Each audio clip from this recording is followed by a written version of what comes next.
बोले भगवान महावीर स्वामी की, आचार्य कुंद कुंद स्वामी की, आचार्य गुरुवर विद्यासागर मुनि महाराज की।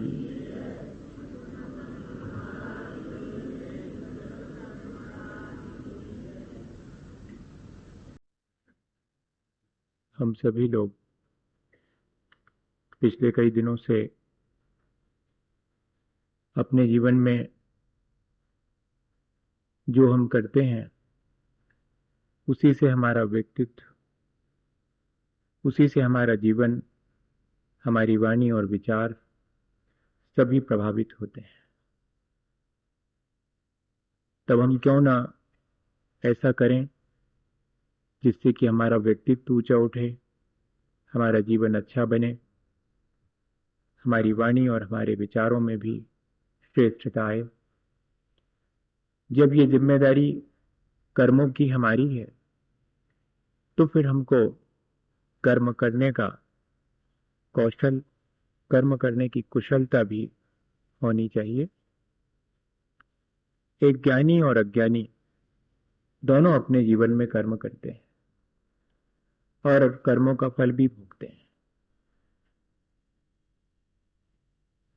एक सफल और एक असफल व्यक्ति दोनों ही अपने जीवन में कर्म करते हैं।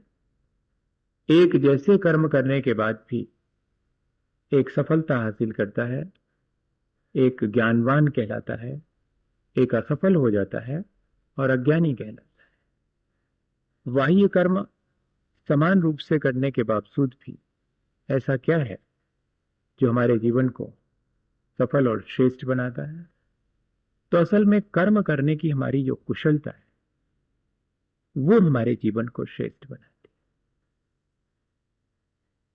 और इतना ही नहीं, जब हम उन कर्मों का फल चखते हैं तब उन फल को चखते समय हमारी जैसी भाव दशा, हमारी जैसी मानसिकता होती है, वैसा ही आगे के लिए हम नया कर्म संचित करते हैं। एक ज्ञानी जब भी अपने भले और बुरे कर्मों का फल चखता है तब वो उसके लिए किसी बाह्य कारण को प्रमुखता नहीं देता। वो अपने ही भीतर झांक के देखता है कि यदि मेरे जीवन में कोई विपत्ति या संकट या दुख आया है तो मुझे किसी और से शिकायत करने की आवश्यकता नहीं है। मुझे अपने भीतर झांक के देखना होगा कि उस दुख, विपत्ति और संकट का कारण कहीं मेरे भीतर ही है। मैंने ही शायद ऐसा अपने लिए पहले कोई कर्म संचित किया होगा जिससे कि आज मुझे संकट और विपत्ति का सामना करना पड़ रहा है। ये ज्ञानी का सोच है। और इतना ही नहीं, जब दूसरे पर विपत्ति आती है तब वो ऐसा विचार नहीं करता कि ये इसके किसी कर्म के उदय से आई है। नहीं, कहीं ऐसा तो नहीं कि मेरे जीवन से इसको कोई दुख या विपत्ति या संकट का सामना करना पड़ रहा हो, इसलिए मुझे अपने जीवन को संभाल कर चलना है जिससे कि किसी दूसरे के दुख और संकट में मैं कारण न बन। मेरे दुख और संकट में कोई और कारण बनता है, इस बात का विचार न करते हुए मेरे दुख और संकट का कारण मेरे भीतर है, ऐसा विचार करना। लेकिन दूसरे पर आने वाले दुख और संकट में मैं कहीं कारण न बन जाऊं, इस बात का ध्यान रखना, ये है कर्म करने का कौशल। हमें पिछले दिनों ये बात बार बार विचार करने में आ रही है और हमें अब ये कुशलता अपने जीवन में सीख लेनी चाहिए। एक भिखारी एक अमीर आदमी के घर के सामने भीख मांगता है और कहता है कि भूखा हूं, 3 दिन से, कुछ खाने को दे दो।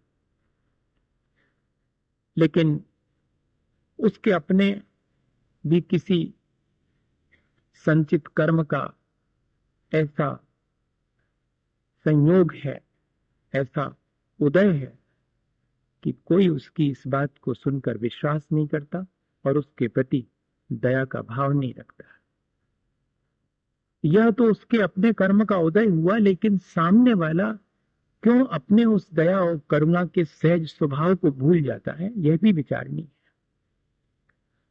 और दुत्कार करके भगा दिया जाता है उससे, फिर भी वो थोड़ी और जब विनय करता है, याचना करता है, तब घर में जो सेठानी है वो आपे से बाहर हो जाती हैं और फर्श पहुंचने का जो गीला कपड़ा है वो उठा करके फेंक करके उसे मार देती है।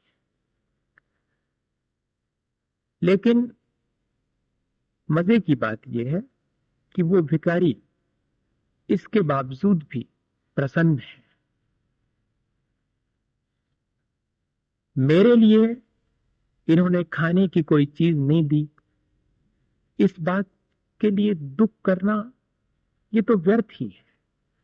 मुझे कुछ तो दिया, इसके लिए मुझे धन्यवाद देना चाहिए। गीला कपड़ा फर्श पोंछने का फेंक करके मारा ऐसा नहीं कह रहा है, दिया मुझे, और मेरा सौभाग्य कि इतना तो मिला, और वो उसको रख लेता है। बहुत मुश्किल है ये। जब मैं उदाहरण इसको पढ़ रहा था तो मुझे लगा कि ये तो सब बातें पता नहीं कौन सी दुनिया की और कौन से संसार की बातें हैं, लेकिन है इसी संसार की बातें। क्या करें, मानना पड़ता है कि ऐसे लोग भी हैं। उतने ही अहोभाव से, उतनी ही प्रसन्नता से और वो ग्रहण कर लेता है और वापस लौट जाता है। रास्ते में तालाब के किनारे उस कपड़े को धो करके छोटी छोटी सी चिंदियां बना लेता है और शाम घिरने तक भगवान के मंदिर में जाके बैठ जाता है और दीपक में उन कपड़े की चिंदियों की बाती बना करके डाल करके दीपक जलाता है। और उस दीपक से भगवान की आरती करते समय क्या प्रार्थना करता है कि मेरा सौभाग्य, मैं आपसे अपने लिए क्या मांगू, सेठानी के लिए मांगता हूं कि उनके जीवन में क्षमा का दीप जले, उनके जीवन में प्रेम का उजाला हो। ईश्वर से मांग। ऐसा ऐसा कर्म करने का कौशल, इतनी कुशलता क्या हमारे भीतर है? अपनी जरा जरा सी संकट और विपत्तियों और दुख में हम किस किस को दोषी ठहराने का मन बना लेते हैं और ठहरा भी देते हैं, लेकिन किसी को भी ना वो दोषी ठहरा रहा है, ना किसी से उससे शिकायत है। वो तो सिर्फ अपना कर्तव्य कर रहा है। आपने मुझे जो दिया उसमें मैं बेहतर क्या कर सकता हूं, मुझे मेरे अपने संचित कर्मों के फलस्वरूप जो भी भला और बुरा फल चखने मिला, उसमें मैं कैसे कुछ बेहतर कर सकता हूं, ये विचार। कोई भी मुझे भला और बुरा फल नहीं देता, मेरा किया हुआ मुझे भला और बुरा फल देता है।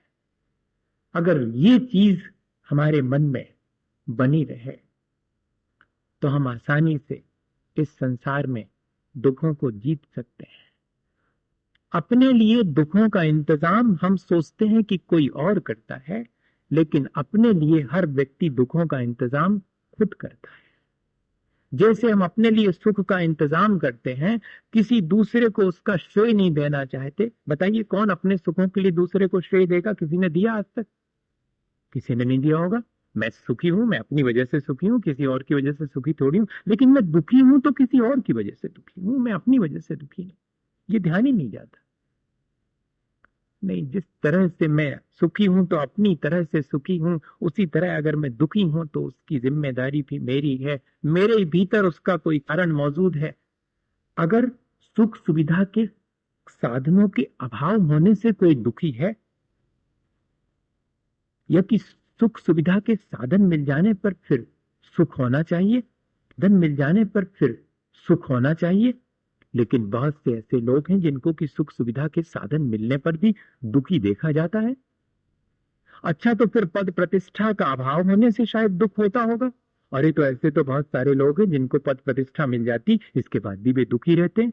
अरे नहीं, तब तो शरीर स्वस्थ होता होगा, तब सुख मिलता होगा। शरीर की अस्वस्थता से दुख होता होगा। तो जिन जिन के शरीर स्वस्थ हैं उनके भी बहुत सारे दुख हैं। तब तो फिर न पद प्रतिष्ठा से सुख के अभाव में दुख मिलता है, न सुख सुविधा के साधनों के अभाव में, न शरीर की अस्वस्थता के अभाव में दुख मिलता है। तो दुख का कोई तो कारण होगा। ये सब बाह्य कारण हैं दुख के। इनके होने नहीं होने पर भी हमारे अंतरंग का कारण अगर मौजूद है, हमारे भीतर अगर हमने असाता कर्म का संचय करके रखा है, तो वो असाता अपना फल हमें अवश्य देगी।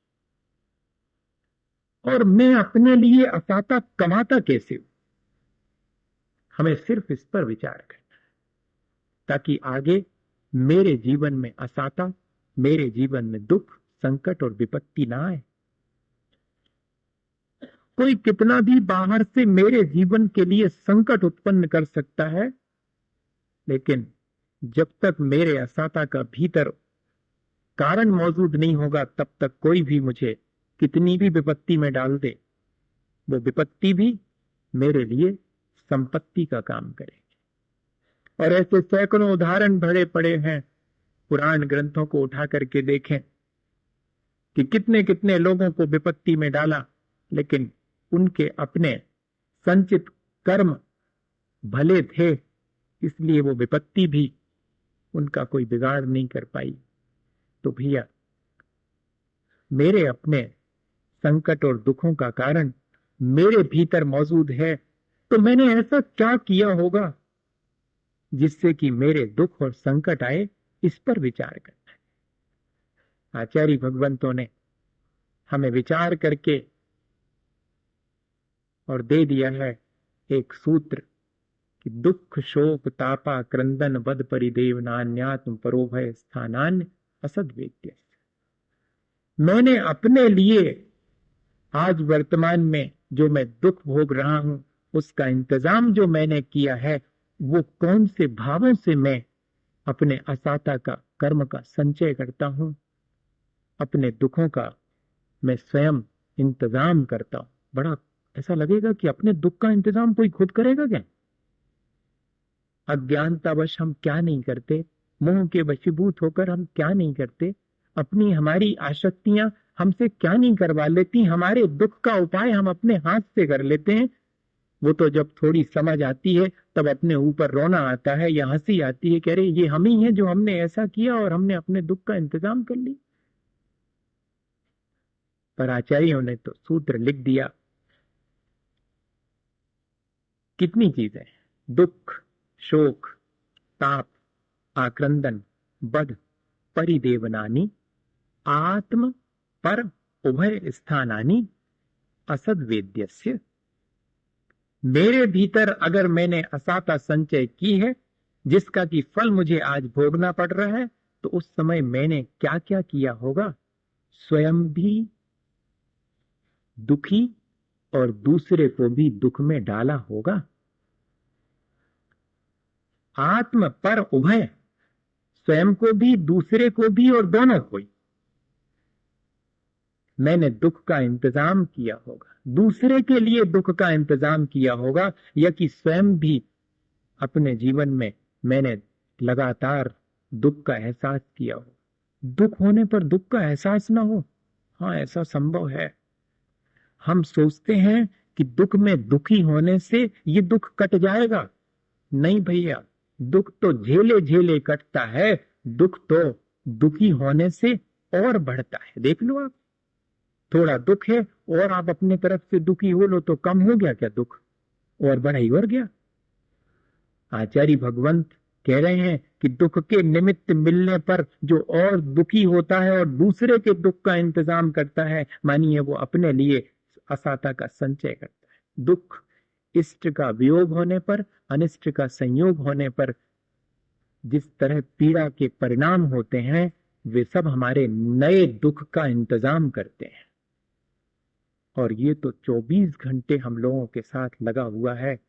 इष्ट का वियोग हो गया, अनिष्ट का संयोग हो गया, किसी ने कठोर वचन कह दिए, मन पीड़ा से ग्रसित हो गया।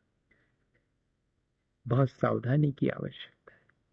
ये सारी स्थितियां निर्मित हों, फिर भी मुझे अपने मन की प्रसन्नता बनाए रखनी है, वरना मैं अपने लिए खुद दुखी होकर नए दुख का इंतजाम कर लूंगा। ये मुझे सावधानी रखनी।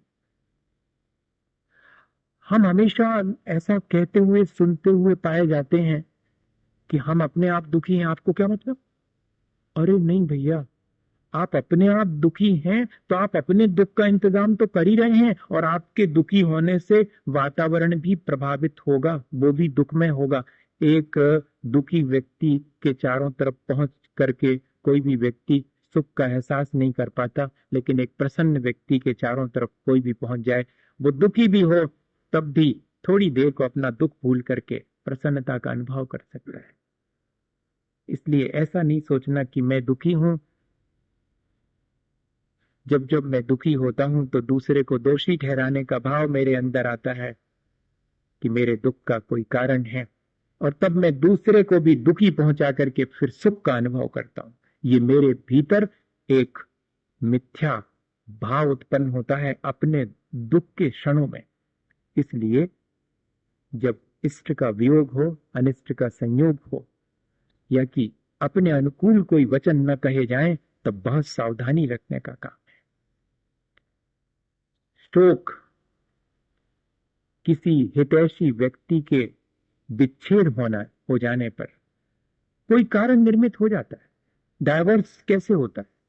कल तक जिसके सामने ये कहते पाए जाते थे कि तुम्हारे बिना एक क्षण नहीं रहूंगा, उसी के साथ हमारी भाव दशा ये बनती है कि ये कहते पाए जाते हैं कि तुम्हारे साथ एक क्षण भी नहीं रह सकूंगा, और विच्छेद। और फिर बाद में जो निरंतर एक पीड़ा का भाव होता है उसे कहते हैं शोक। दुख और शोक में इतना फर्क है। हितैषी व्यक्ति से अपने किसी कारण से जब विच्छेद हो जाता है, तब भीतर ही भीतर उस मोह की वजह से और हमारे अंदर जो पीड़ा उत्पन्न होती, जो दुख होता, उसको शोक नाम दिया है। ऐसा भी जीवन में आता है, ऐसे क्षण भी जीवन में आते हैं। सावधानी रखें, नहीं तो अपने जीवन में ये जो शोक किसी पुराने वजह से आया है, पर आगे का इंतजाम और कर लेगा ये।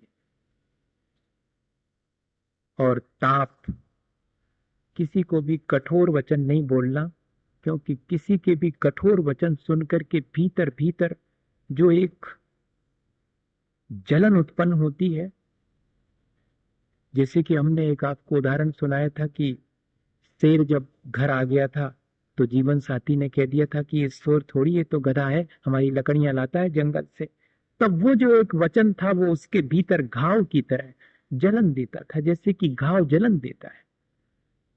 वो कहलाता है ताप, उसको संताप भी कहते हैं। आक्रंदन, जब सहन नहीं होता है भीतर का दुख, तब जब हम जोर जोर से आंसू बहाते हुए क्रंदन करते हैं, वीपिंग जिसको कहते हैं, वो आक्रंदन है। ये आक्रंदन भी हमारे आगामी असाता के बंध का कारण है। ये ध्यान रखना, हमारे असाता का इंतजाम हम इस तरह से करते हैं। किसी और को भी हम इसी तरह अगर रुलाते हैं, किसी और को भी संताप में कारण बनते हैं, तब भी हम अपने ही असाता का बंद करते हैं, और स्वयं भी अगर इन परिणामों को करते हैं तो हमारे लिए ये दुख की संतति बढ़ती ही चली जाती। इस दुख की संतति को बढ़ाने वाले हम स्वयं हैं। दुख ही दुख की संतति को बढ़ाता है। ये बहुत सावधानी की आवश्यकता। परिदेवन, जिंदगी भर जिनके गुण नहीं गाए उनके मरने पर और गुणगान करते हुए रोना, ये परिदेवन कहलाता है। हाँ, ऐसा भी करते हैं अपन। जिंदगी भर जिनकी निंदा करी होगी, जिनके गुणों का ध्यान नहीं दिया होगा, उनके मरण के बाद उनके गुणों को याद कर करके और फिर हम रोते हैं, हिलक हिलक करके रोते हैं। तब और हम नए दुख का इंतजाम करते हैं। ये इतने कारण आचार्य भगवंतों ने हमारे अपने दुख के बताए हैं, और कोई बाहरी कारण नहीं है। ये मेरी अपनी भाव दशा ही मेरे दुखों का कारण बन जाती है। और इतना ही नहीं, जब अकलंक स्वामी के, ये तो जो अपन उमा स्वामी महाराज के चरणों में बैठे तो उन्होंने हमें ऐसी सलाह दी, और अकलंक स्वामी के चरणों में बैठे तो इतने महान आचार्य कहते हैं कि अपने जीवन को जो यूं ही व्यर्थ बर्बाद करते हैं वे अपने दुखों का इंतजाम खुद करते हैं। दूसरे के लिए दुखदायी कार्य करना, हिंसा के उपकरणों को उत्पन्न करना, उनका व्यापार करना, पेस्टिसाइड, विष इत्यादि, इन सब की मैन्युफैक्चरिंग करना, उनकी सेलिंग करना, डीलरशिप ले लेना इनकी, ये सारे अपने दुखों का इंतजाम है। जितने भी कार्य दूसरे के लिए दुख पहुंचाने वाले हम करते हैं वे सारे कार्य अंततः हमारे दुख का कारण बनते। और सबसे बड़ी चीज तो कि अपने जीवन को व्यर्थ यूं ही बर्बाद करना, अपने जीवन से कोई भी सार्थक कार्य नहीं कर पाना पूरे जीवन भर, ये असाता के बंध का बहुत बड़ा कारण है। ये अकलंक स्वामी तत्वार्थ राजवार्तिक में लिख रहे हैं। कभी अपन देखें इन बातों को और अपने जीवन में विचार करें। जब अपने ऊपर अपने ही बांधे गए दुखों का बोझ भारी हो जाए और हमसे झेला नहीं जाए तो हमें क्या विचार करना चाहिए। अब जरा सा ये विचार कर ले, ये तो विचार कर लिया अपन ने कि मेरे अपने ऊपर जो दुखों का बोझा मैं ढो रहा हूं वो मैंने ही बांधा है। जैसे कि मैं सामान की पोटली ये सोच करके कि मेरे पास इतना सारा सामान है वो बांध करके सिर पे रख लेता हूं और उसका बोझा ढोता हूं।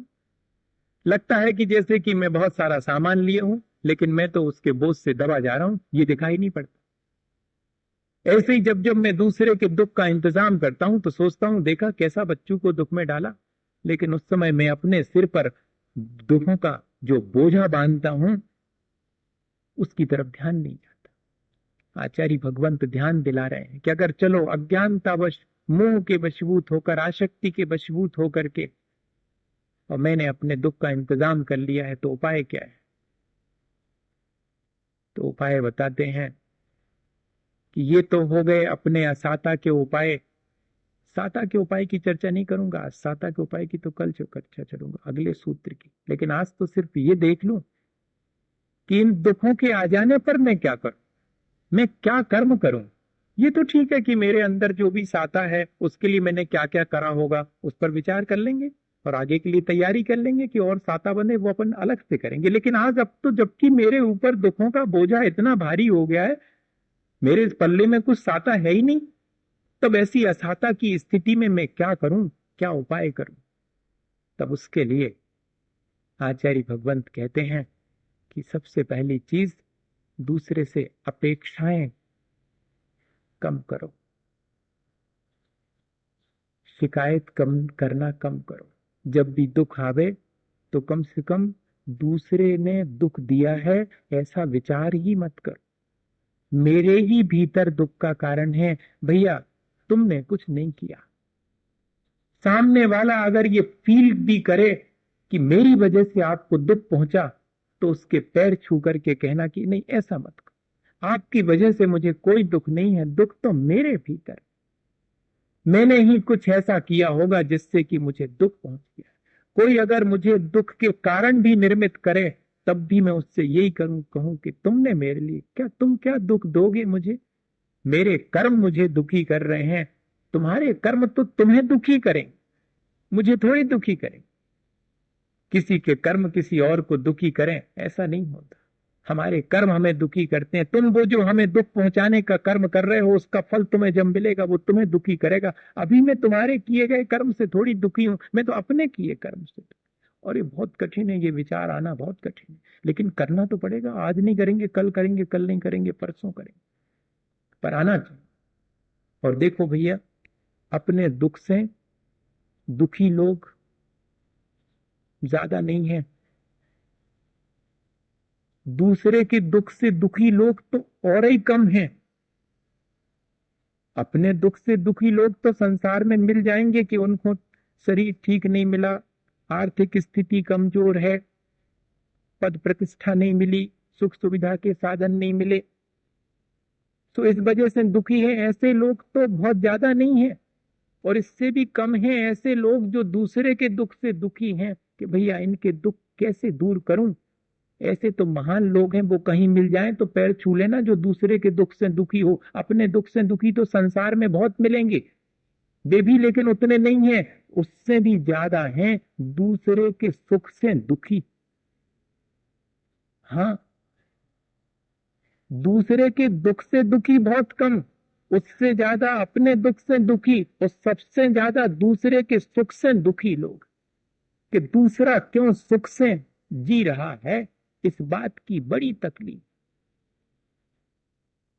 अपने भीतर झांक करके देखें कि कितने क्षण मेरे ऐसे होते हैं जिसमें मैं अपने ही किसी अभाव की वजह से दुखी होता हूं, और कितने क्षण ऐसे होते हैं जिनमें मैं दूसरे के दुख से थोड़ा दुख महसूस करता हूं, और अधिकांश क्षण तो मेरे दूसरे के सुख को देख देख करके ही दुखी होने में ही गुजर जाते।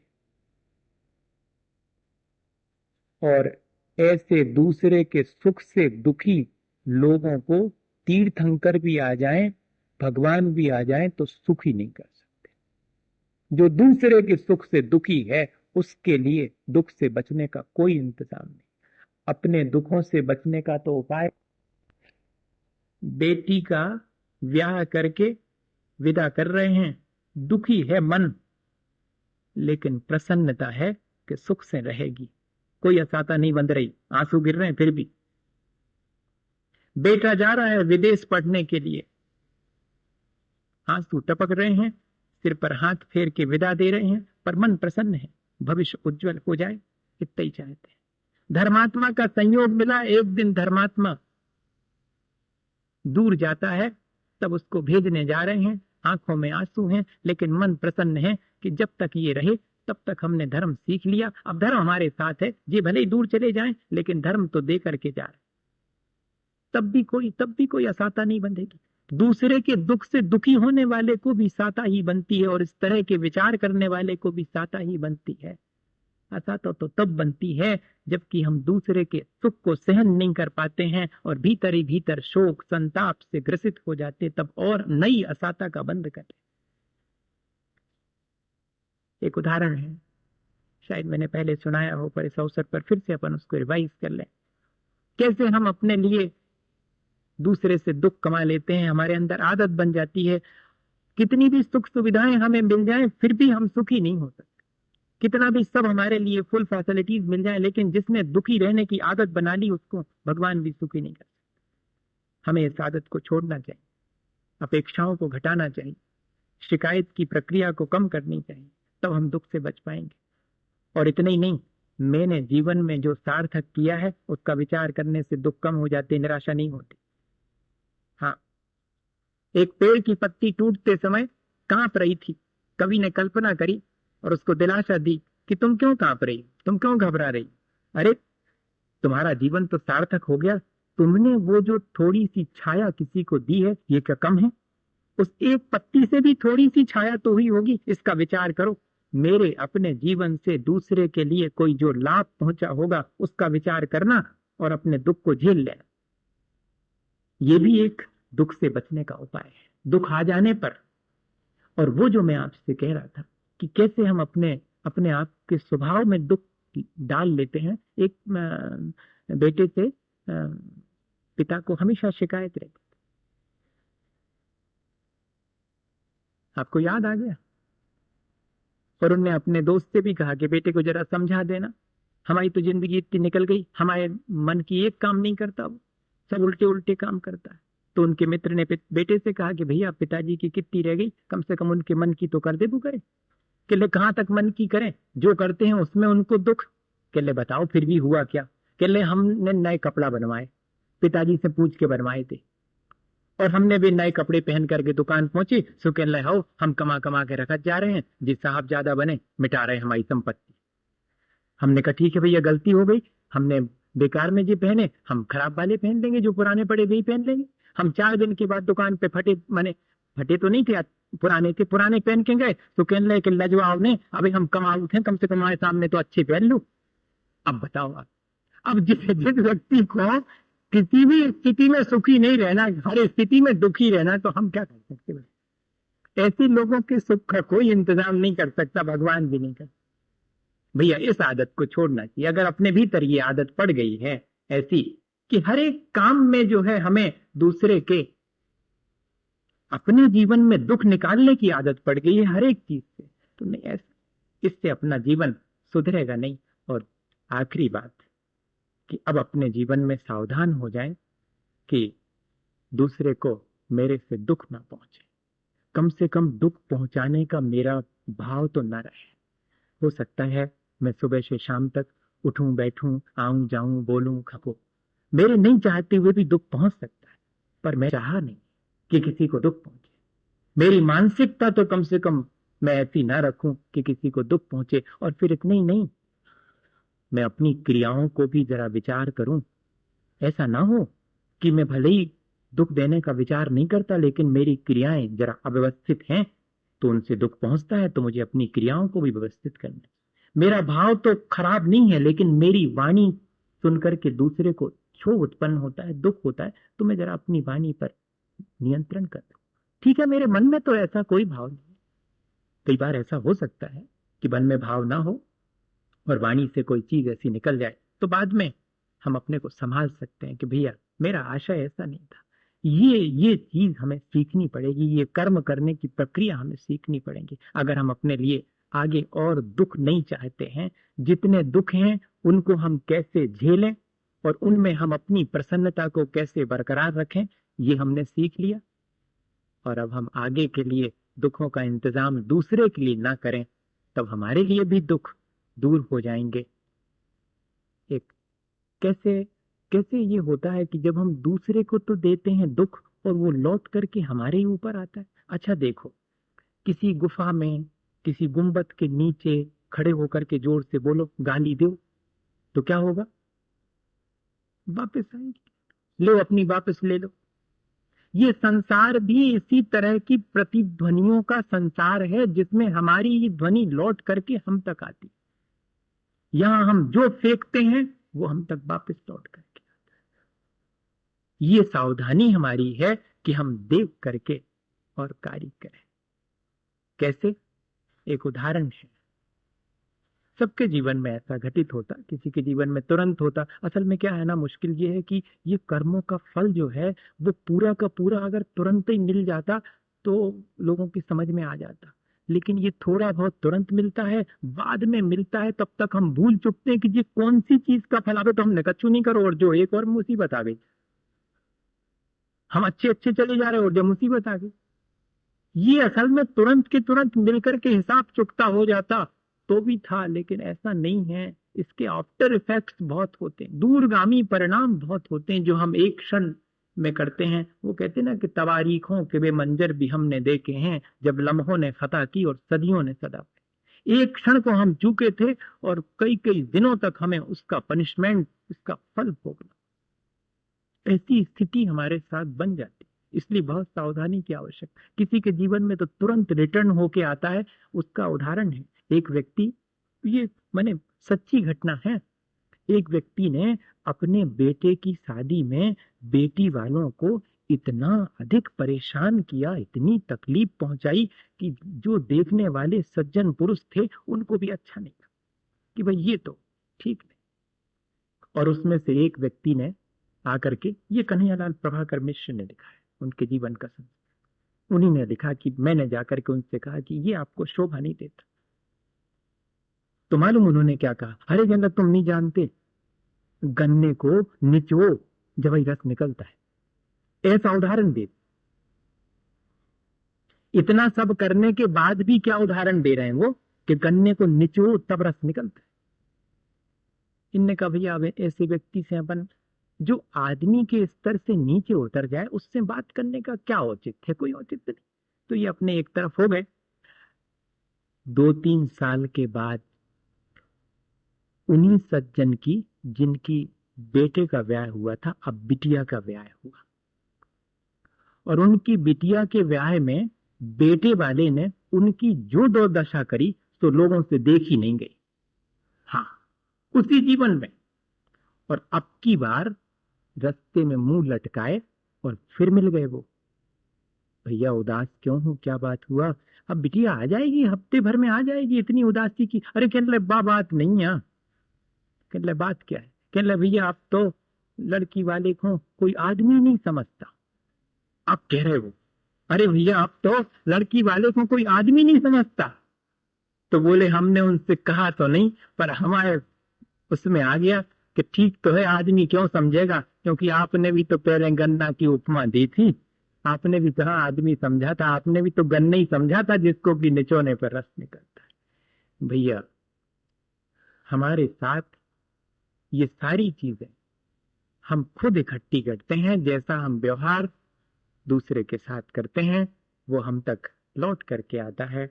अगर हम अपने जीवन में दुख नहीं चाहते हैं तो फिर हम अब दूसरे के लिए भी दुख का इंतजाम करना बंद कर देवें। और अगर अपने जीवन में कोई दुख आता है, संकट और विपत्ति आती है, तो उसके लिए भी दूसरे को दोषी ठहराना, उससे शिकायत करना अगर हम बंद कर दें। और तीसरी बात भैया, दूसरे के सुख से दुखी होने की आदत छोड़ देवें और सिर्फ इतना ही विचार करें कि मैंने कुछ ऐसा किया होगा जिससे कि मेरे जीवन में ये दुख और संकट और विपत्ति आई है। अब मैं ऐसा नहीं करूंगा जिससे कि मेरे जीवन में दुख और विपत्ति आवे। अगर यह कर्म करने की कुशलता हम सीख लें तो हमारा जीवन जरूर से बहुत अच्छा बनेगा, इसी भावना के साथ कि हम सब अपने जीवन को अच्छा बनाएं। बोले आचार्य गुरुवर विद्यासागर मुनि महाराज की। हे गुरुवर शाश्वत सुख दर्शक, यह नग्न स्वरूप तुम्हारा है। जग की नश्वरता का सच्चा दिग्दर्शन करने वाला है। जब जग विषयों में रच पच कर काफिल निद्रा में सोता हो, अथवा वह शिव के निष्कंटक पथ में विषकंटक बोता हो। अर्ध निशा का सन्नाटा, वन में वनचारी चरते हो, तब शांत निराकुल मानस तुम तत्वों का चिंतन करते हो। करते तप शैल नदी तट पर, तरु तलवर की झड़ियों में, समतारस पान किया करते सुख दुख दोनों की गणियों में। अंतर ज्वाला हरती वाणी, मानो जड़ती हो फूल झड़ियाँ। भव बंधन तड़ तड़ टूट पड़े, खिल जावे अंतर की कलियाँ। तुम साधानी क्या कोई हो, जग को दे दी जग की निधियाँ। दिन रात लुटाया करते हो, शम शम की अविनश्वर मणियाँ। हे निर्मल देव तुम्हें प्रणाम, हे ज्ञान दीप आदम प्रणाम। हे शांति त्याग के मूर्तिमान, शिव पथ पंथी गुरुवर प्रणाम। मिथ्यात्म नाश देखो, ज्ञान के प्रकाश देखो, आपा परभाष देखो, भानु सी बखानी है। समुद्र ज्ञान वेखो, बंद वेद भान वेखो, सफर पिछान वेखो, परम प्रमाणी है। अनुभव बताए वेखो, जीव की जताए वेखो, काहू न सताए वेखो, भव्य उरे आनी है। यहाँ तहाँ तार वेखो, पार के उतारवे को सुख वे सारवे को ये ज्ञान वाणी है। जावाणी के ज्ञान ते सूझे लोकालो, वाणी पथ जड़ो